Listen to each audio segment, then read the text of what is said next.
홍익인간의 바른 뜻은 무엇일까? 안녕하세요. 오늘은 홍익인간의 뜻에 대해서 알아보겠습니다. 유튜브에 홍익인간의 바른 뜻 찾기 학술 발표회라는 영상이 올라왔어요. 대한사랑 서울통합지부 TV에서 올려놓은 거네요.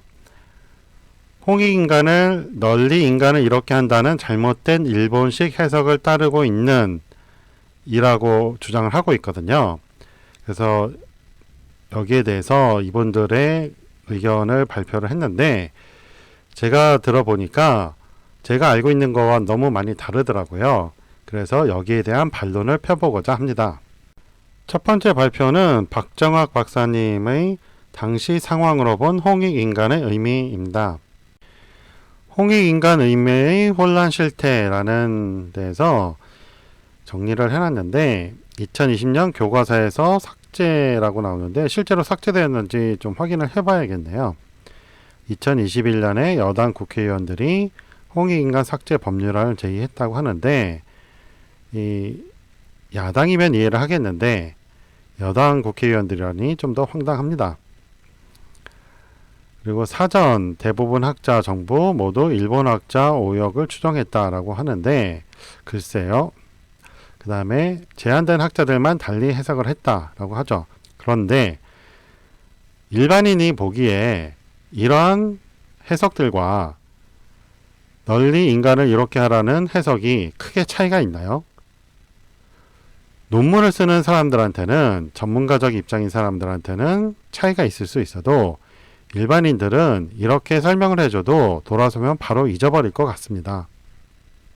다음 페이지에 보면 역사 기록과 무관한 단군의 건국 이념이라 오해한다고 했는데 홍익인간은 환인의 말이라고 한다고 하죠. 이거는 삼국유사에 근거한 거예요. 다른 기록에는 다르게 나옵니다. 어쨌든 민족단체라고 표방하는 곳에서 단군의 홍익인간을 강조하기는 합니다. 상당히 잘못된 거죠. 그래서 개천절과 단군을 연결해서 개천절에 단군에게 제사를 지내죠. 상당히 잘못된 것입니다. 삼위태백에 대해서 다른 데서 삼위산과 태백산이라고 해석을 한다고 해요. 이게 잘못됐다고 하면서 삼면이 험한 산으로 둘러싸인 큰 평원으로 해석을 하셨는데 이것도 아니고요. 원래 이름이 삼위태백이에요. 이 삼위라는 거는요. 봉우리가 세 개라는 말이에요. 그리고 태백이라는 것은 이 백제가 흰 백제가 아니잖아요. 맏형 백이란 말이거든요. 그 태백이니까 가장 높은 산을 말한 겁니다.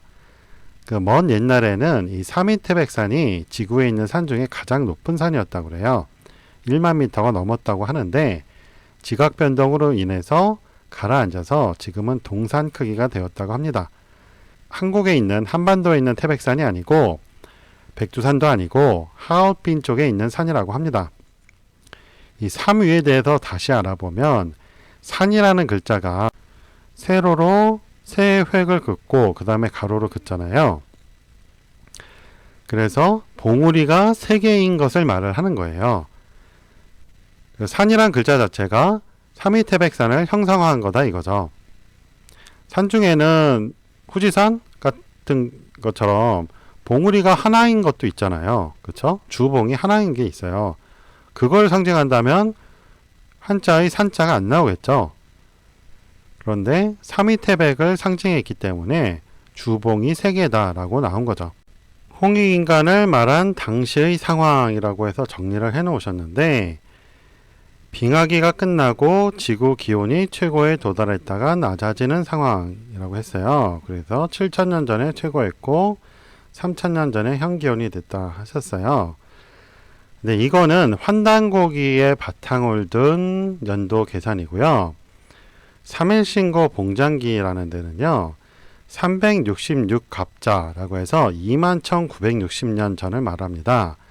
그게 발해 때 쓰여진 거니까 1000년 정도 더 해야 되죠. 그러면 약 23,000년 전에 있었던 일이에요. 신석기 시대가 그때 시작됐다고 다른 기록에 나온단 말이에요. 그렇기 때문에 이 연도 계산은 문제가 있고요. 농경지는 제한되고 기온 상승으로 인구는 급증하고 식량이 부족했다. 그래서 식량 갈등 해소를 위해 새로운 땅의 개척이 필요한 상황이다 라고 하는데 이것도 전혀 맞지 않는 상황입니다. 신석기 시대 특징이 뭐예요? 농업의 시작이에요. 식량 갈등 해소를 위해라는 농경지능 제한 이런 말이 통하지 않을 때란 말이에요. 그때는 뭘 했어요? 수렵을 했어요. 돌아다녔는데 무슨 농경지가 제한이 있고 식량 갈등 해소가 있어요. 대부분 유목을 하고 수렵을 하고 과일 따먹고 이랬단 말이에요. 이게 환단고기에 기초를 둔 7,000년 전이라고 한다면 이 말이 맞죠. 농사는 이미 그 전에 시작이 되었으니까. 하지만 홍익인간을 말할 때는요. 신석기 시대란 말이에요. 구석기에서 신석기로 변화하는 시기예요. 전혀 잘못된 연도 예측으로 인해서 전혀 잘못된 해석이 나온 거죠. 그 다음 환인이 환웅을 내려보낼 장소를 찾으면서 한 생각이라는 것은 삼국유사의 바탕을 둔 해석이고요. 신사기라는 데는 그렇게 안 나옵니다. 신이 인간으로 화해서 즉 신인이 돼서 내려왔다고 되죠. 그 다음에 삼위태백이라는 지형을 내려다보면서 왜 그래요? 신이 하늘에서 지구로 오는 거니까 당연히 내려다보죠. 식량 증산을 위한 땅 물색이라고 하셨는데 그게 아니고 당시의 지각 변동으로 인해서 사람들이 가장 높은 삼위태백산으로 몰려들었다고 그래요. 재난을 피하기 위해서. 그래서 거기에 몰려 살다 보니까 거기로 오게 된 거죠. 그 삼천물이라고 했는데 삼천담부라고 한자로 나오거든요. 그래서 이 삼천무리를 데리고 하늘에서 온 거예요. 그래서 저는 이게 외계인을 데리고 왔다고 보는 겁니다. 우주선도 조그만 우주선이 아니고 개인용 우주선이 아니고 우주선단이 3,000무리가 있었던 거예요. 쪽에 있는 어떤 행성이 폭발을 해서 그 사람 살기가 어려워지니까 그쪽의 무리들을 데리고 우주선단에 데리고 온 게 3,000무리예요. 저는 그렇게 이해를 합니다.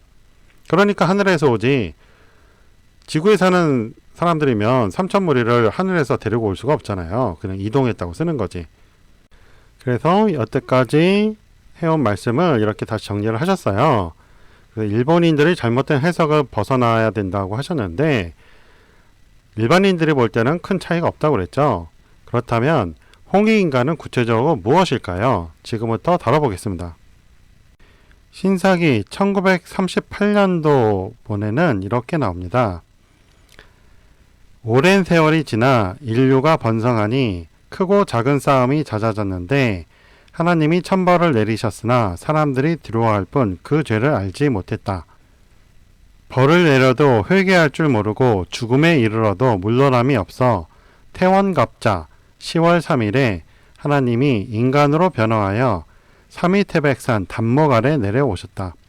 곡물, 명령, 질병, 형벌, 선악을 주관하시어 인간 366살을 다스리셨다. 인간이 태어난 지 21,900주이며 삼위태백은 모든 산들의 으뜸이니 홍익인간 하기 좋은 곳이라 하시며 팽호에게는 토지를 맡겨 산하정비와 도로 건설로 삶의 터전을 만들게 했으며 신지에게는 서계를 맡기며 말은 뜻을 나타내는 것이고 글은 사실을 기록하는 것이라 했습니다. 고시에게는 농업을 맡겨 곡물 재배와 화식을 가르치게 했고 풍백지제에게는 명령을 맡기어 윗사람이 베풀어 아랫사람이 행동하는 것이 명령이며 윗사람이 행하고 아랫사람이 본받음이 가르침이라 했습니다. 우사옥저에게는 질병을 주관하게 했고 뇌공숙신에게는 형벌을 주관하게 했고 운사수기에게는 선악을 주관하게 하시며 선함은 상으로 권하라 했습니다. 비서가 화백녀에게는 방적을 주관하게 했고 장남부루는 그릇을 만들었고 부소는 약으로 질병을 구제하고 부우는 야생동물들을 멀리 쫓아내고 부여는 예법을 제정해서 모임을 주관하니 의식주와 남녀, 부자, 군신의 구분 등이 제정되니 사람들이 과마받아 모여 도시를 이루니 신시라 합니다. 이렇게 나오거든요. 그래서 홍익인간이라는 거는요. 글자 해석이 아니고 구체적으로 사람들 사이를 어떻게 좋게 만들었느냐 하는 거예요. 이 신하가 삼선사령하고 비서가 화백리하고 사왕자가 있어서 총 12명이에요. 이 12명이 366사를 다스린 거란 말이에요. 의식주하고 남녀, 부자, 군신의 구분이 제정이 된 거예요. 그래서 5가지로 다시 구분하면 공물, 명령, 질병, 형별, 선악이 되는 거죠. 이러한 5가지 구분 또는 의식주와 남녀, 부자, 군신의 구분에 의해서 사람들을 다스린 것. 홍익인간의 구체적인 방법이란 말이에요. 그런데 이러한 구체적인 366사에 대한 건 빠뜨리고 이 홍익인간이 무슨 뜻이냐? 한자 가지고 이거를 파헤치다 보면 답이 없는 거예요. 그런데 이것이 중요한 게 뭐예요? 지금도 이것이 해당이 돼요. 무슨 말이냐면 신석기 시대에 하나님께서 인간 366사를 다스리셨다고 하는데 이것이 영원하다는 거예요. 왜 그러냐? 현대사회에서 이거를 비교해 보면 돼요. 자, 팽호가 뭘 했어요? 도시와 도로 건설을 했어요. 현재의 부동산 개념이에요. 부동산은 현재도 자산가치 상위에 올라가 있죠. 아주 중요한 일입니다. 여러분, 도시가 없으면 시골에서 집도 없이 어떻게 살 거예요? 예전처럼 유목민처럼 살아야 돼요. 지금도 시베리아 평원에 가면요. 그 이동식 주택 있잖아요. 그런 걸로 해요. 천막 치고 살아요. 야영하는 거예요. 야생동물 무서워서 어떻게 살 거예요? 자, 신지의 문자를 통한 교육과 계약은 현대사회에서도 필수입니다. 그렇죠? 모든 계약에 문자가 필요하잖아요. 만약에 문자가 없는 시대로 돌아간다고 보세요. 응? 그 구석기 시대지 뭐 사람이 사는 문명사회라고 할 수가 있겠어요? 자, 고시의 농업이 없었다면 인류가 70억 이상 증가할 수가 없었습니다. 지금도 식량이 아주 중요하죠. 그렇죠? 근데 구석기 시대에는 농업이 없었단 말이에요. 신석기 시대에 들어와서 홍익인간을 하기 위해서 농업을 알려준 거예요. 이렇게 하라고. 그때부터 농업이 시작됐어요. 자, 풍백지제에게는 명령을 통해서 상하관계의 정립을 시켰는데 현대사회는 조직사회가 많이 발달해 있잖아요. 그렇다면 이 명령체계가 아주 더 중요하죠. 그 다음에 우사옥저에게는 예방적 의료 행위를 하라고 했는데 지금 코로나 시대죠. 코로나 시대에 더 필요한 거죠. 뇌공숙신에게는 형벌을 주관하게 했어요. 범죄가 많은 현대사회에서 제대로 지켜져야 할 것이죠. 운사수기에게는 선악을 주관하게 했는데요. 현대사회로 따지자면 이게 종교 분야에서 해야 되는 거예요. 그런데 종교가 오히려 타락을 했죠. 그래서 종교가 바로 서야지 사람들이 악을 버리고 선을 택하게 되겠죠. 비서가 화백녀에게는 방적을 주관하게 했는데 의류산업이 발달한 현대사회에서 더 중요하죠. 옷이 없으면 어떻게 하겠어요? 전부 다 누드로 살 거예요? 겨울에 추워서 어떻게 살아요? 그렇죠? 자, 사왕자 중 부르는 그릇을 만들었어요. 산업이 발달할수록 더 중요한 발명품이 되었죠. 이 그릇이 왜 중요하냐면 유목생활에서는 그릇이 그렇게 필요하지 않을 수가 있어요. 고기 잡아서 그냥 구워 먹으면 되니까. 근데 농사를 짓는 문화에서는요. 쌀을 저장하기 위해서 그릇이 필요하고 또 밥을 먹기 위해서 그릇이 필요해요. 그렇죠? 자, 그 다음 부소는 약품으로 질병 치료를 했는데 지금 제약회사들이 엄청난 이득을 보고 있죠. 아주 중요한 분야입니다. 그리고 부우는 야생동물을 쫓아내서 주거지 마련을 한 거예요. 근데 지금 코로나 시대로 이동 제한이 되다 보니까 동물들이 다시 도시로 들어온다는 뉴스를 보실 수 있죠. 자, 멧돼지가 너무 많아져서 아파트 도심 지역으로 들어서요. 사람들이 깜짝 놀라죠. 죽기도 하고. 그 야생동물과 사람의 거주지 구별이 아주 중요한 거란 말이에요. 지금도 그렇다는 거예요. 자, 부여는 예법 주관을 했는데 모임이 많아진 현대사에서 인간관계에서 아주 중요하죠.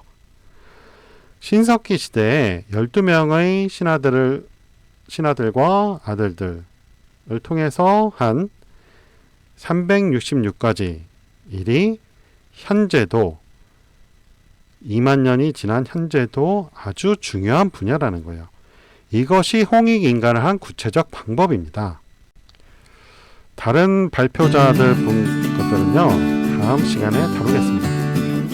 시청해주신 여러분께 감사드리며 혹시 동영상 광고가 나오면 끝까지 시청해주시면 이 동영상 제작에 도움이 됩니다. 고맙습니다. 안녕히 계세요.